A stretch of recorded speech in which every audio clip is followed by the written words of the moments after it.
Hindi nabawi nila Pilar at Roberto lalo na itong si Miguelito ang mga ari-ari ang pagmamay-ari ngayon ni Marites na kung saan si Gustavo mismo ang nagbalik nito sa kanyang anak. Samantala naniniwala naman itong si Roberto sa mga pinapalabas nila ni Tanggol mula kay Hippie na ang pamilyang Benito lalo na itong si Fatima ay wala na. Ngunit itinago ni Tanggol ang pamilyang Benito para masigurado nila na ligtas ang mag-ama. Umaayon ang panahon sa mga plano ni Ramon na kung saan may magandang balita ang kanyang espiya dito kay Roberto. Sinabi ng kinilalang jowa umano ni Roberto kay Ramon na ito ay isang bikli. Balak ni Ramon na ipakalat ito sa madla.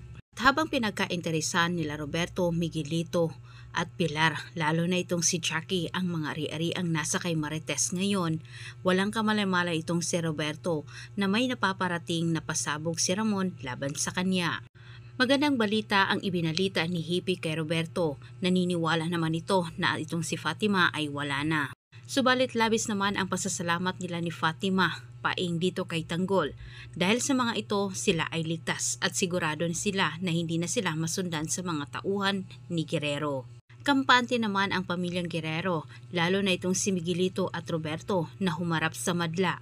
Gayong akala nila na itong si Fatima ay hindi na makapagsasalita para sa mga Montenegro. Ngayong nasa kay Marites pa rin ang mga ari-ari ang ibinigay ni Gustavo at mas pinapaboran nito ng matanda si Tanggol. Mas lalong lalalim ang galit ni Miguelito at Roberto dito kay Tanggol. Gayong itong si Tanggol ang bukod tanging tagapagmana ng mga ari-arian ni Gustavo.